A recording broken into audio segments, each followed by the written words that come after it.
In one sentence, Matt Gaetz issued a delicious smackdown to the far left lies and manipulations as it pertains to body positivity and feminism, saying, quote, "Nobody wants to buy beer from Lizzo."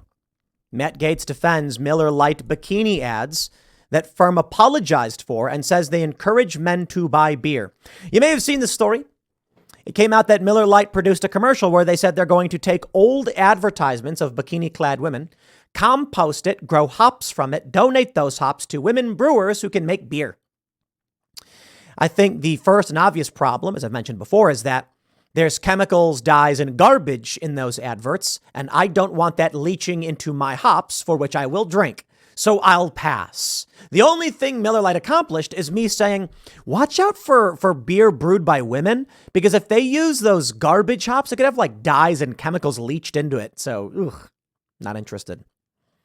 But the important thing is this Miller Lite ad happened before the Dylan Mulvaney Bud Light thing. Many people are criticizing Miller because they're saying they want to get rid of bikini ads. This woman goes, they made us wear bikinis. Oh, because women have no agency and don't like wearing bikinis? No, it's quite the opposite. Women want to wear bikinis. They like them and they buy them. Nobody forced them to wear the bikinis. But here's where Matt Gaetz, he drops the hammer on Miller Lite and body positivity. Nobody wants to buy beer from Lizzo. I wonder if they have a picture of Lizzo. They do. Lizzo is morbidly obese. I am deeply concerned about her health. I hope that someone will tell Lizzo to go to a doctor to get some good medical advice, because she is not going to live very long as morbidly obese as she is. So I guess they're just showing everything. Men fighting, busty women. Oh, look at that. Is that Meghan Markle? She appeared for a commercial in 2010. Not in a bikini, though. So Lizzo is morbidly obese. Now, whether or not anyone wants to buy a beer from her, I don't know. Apparently, there's an image from Late Night with Seth Meyers of her drinking something. But I want to show you this. It's an Instagram post from Jeff Dye, retweeted by Phil Labonte. He said, if Lizzo is so beautiful, why do women get mad anytime I tell them you look like Lizzo? Because Lizzo is not beautiful. And because women know she's not beautiful. Because she is sickly and morbidly obese. I saw a tweet, I think it was from Jordan Peterson or something, where he said that obesity is a disease caused by excess carbohydrate consumption. And I think he's right. And I think what we're seeing now is people like Lizzo, sickly, diseased. And I'm not saying that in a mean way. I'm saying suffering from a disease, obesity, which I believe is a disease, because she's over-consuming carbohydrates. It is not healthy. It is not good for her. I want her to be healthier and happier. Look at, you had Adele, and you had that, who's that other morbidly obese woman who got really skinny? The comedian. I can't remember her name. Rebel Wilson. There you go. Rebel Wilson. They were morbidly obese. They lost a lot of weight. They chose to live better. I weighed 200 pounds a year and a half ago, cut out the sugars and dropped 30 pounds. That's right. Decided to live better. And it was because of the sugar. So you look at beer, Miller Lite. It's supposed to be less calories, so you don't have to be morbidly obese. Matt Gaetz slams Lizzo in talking about the Miller Lite commercial. This is what I think is fascinating about what we're seeing in this country. There is a tendency among the left to just slip into chaos, destruction, disease, and uncertainty. And the right wants structure. Structure's a good thing. You go too far into it, you get harsh order and authoritarianism. That's a bad thing. You go too far towards chaos, and you can't even tell what's real anymore. You get sick and you die and you cease to exist. We don't want that.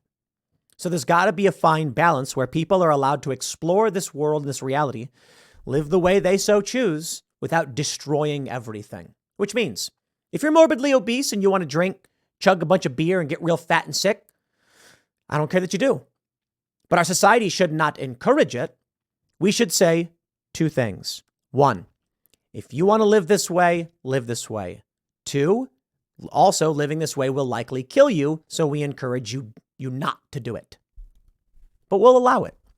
That is a classically liberal society, which we don't have anymore.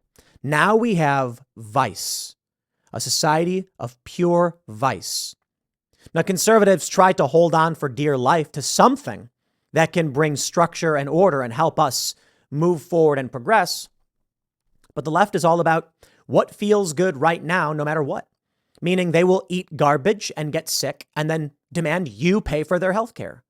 It means that they don't care for space travel. They don't care for invention. They care for chocolate-drenched cinnamon fried ice cream in a bowl of caramel sauce with whipped cream on top. And you know what? It's delicious. And after you eat it, you might gain some weight. And nobody should make fun of you for having no self-control and no willpower. And that's what I find really interesting about this whole culture war issue. Every single thing I see really does feel like night versus day. It feels like yin yang. It feels like -1, +1. The left seems to be chaos, destruction, evil, malnourishment, morbid obesity. The right seems to be exercise, health, order, structure.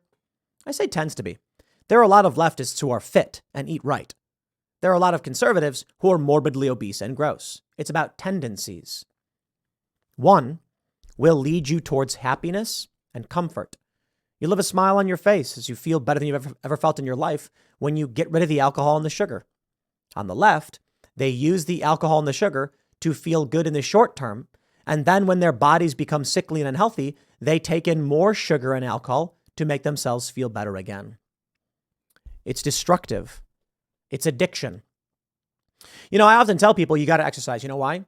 If you've not exercised and ever been fit, some people never have been. They've been chunky or overweight. You just feel good all the time. All the time. And it makes sense. You work hard. And this is the crazy thing about exercise. I don't even understand why people don't like doing it. I love exercising. Going out and skate. We're going to go skate in a little bit. Do some 360 flips. It's fun. It feels good. So this is the crazy thing.